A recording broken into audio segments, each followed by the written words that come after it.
Hello everyone, and welcome back to our channel, your go-to place for political deep dives, current affairs, and the stories the headlines don't always tell you the full truth about.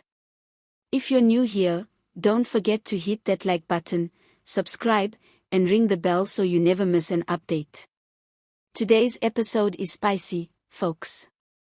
We're talking about a full-blown political family feud, one that could shake the foundations of South African politics as we know it. Let's get into it.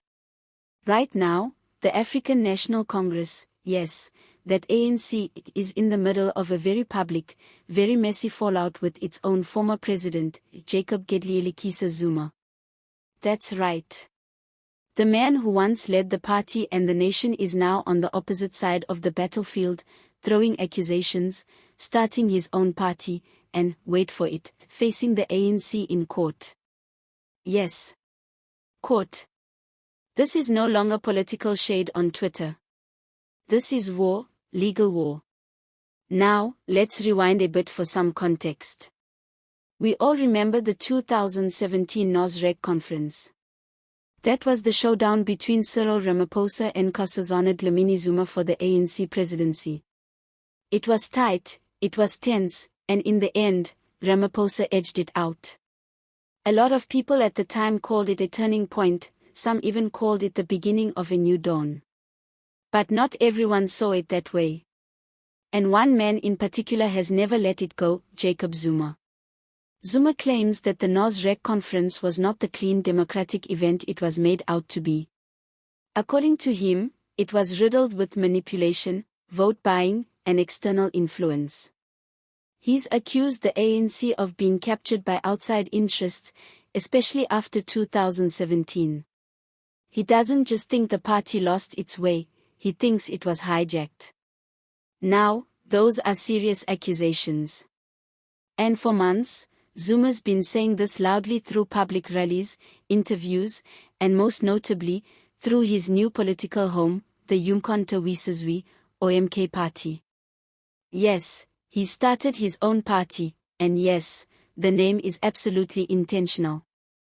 It's a callback to the ANC's own military wing from the apartheid era, which gives you a sense of the narrative he's trying to build, that his faction is the true heir to the ANC's legacy.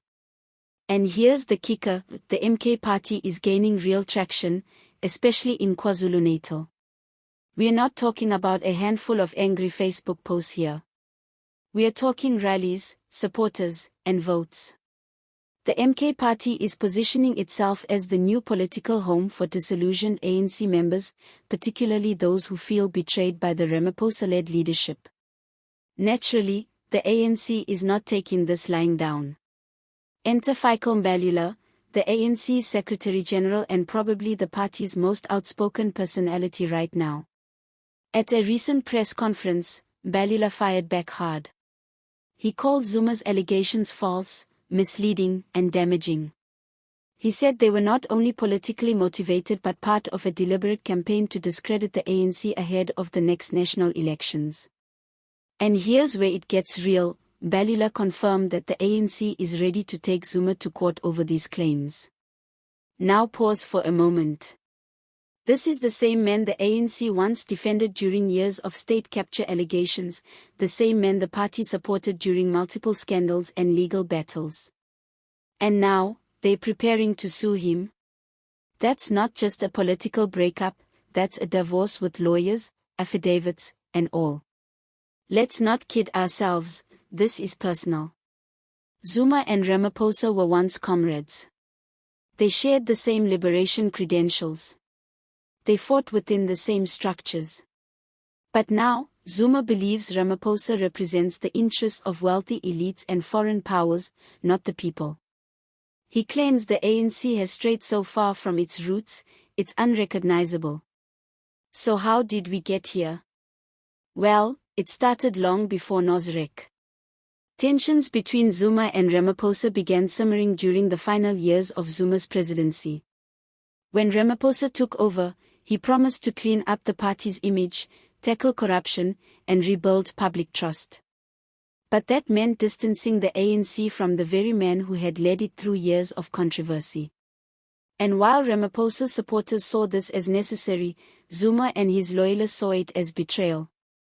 They believe he was thrown under the bus by his own comrades, sacrificed for the sake of political optics. That's part of why the MK party resonates with so many in KZN, especially those who felt left behind by Ramaphosa's new vision of the ANC. Now, let's talk strategy. The ANC's decision to go to court isn't just about defending its reputation. It's a calculated move. With elections approaching, the ANC knows Zuma's narrative could sway significant numbers of voters, especially in regions where loyalty to him still runs deep. By challenging his claims legally, they're hoping to force him to back down, or at least discredit him in the eyes of the public. But this strategy comes with risks. Taking a former president to court over internal party disputes could backfire. It might make the ANC look petty, divided, or even authoritarian, especially if Zuma plays the victim card effectively. And let's be honest, Zuma knows how to play that card. He's been doing it for decades. On the flip side, if the ANC doesn't respond, Zuma's accusations might start sounding more credible to the average voter. It's a classic case of damned if you do, damned if you don't. Now, what does this mean for South Africa? In the short term, more political drama. We're likely to see an escalation of the war of words, more media briefings, more court filings, and probably some very spicy campaign rallies. But in the long term, this feud could change the political map. If the MK party continues to grow, it could split the ANC's vote in key provinces. That could mean coalitions, weakened majorities, or even a power shift. And with South Africa's economy still struggling and unemployment sitting uncomfortably high, the public is desperate for leadership, not infighting.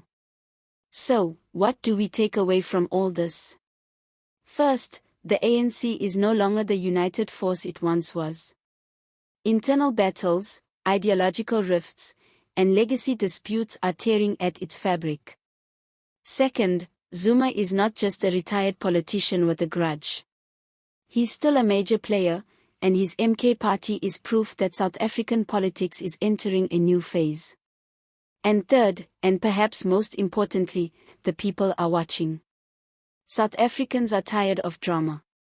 They want service delivery, job creation, and real solutions. Whether it's from the ANC, MK, or any other party, the public's patience is wearing thin. So buckle up, folks. The road to the 2026 elections is already looking like a roller coaster.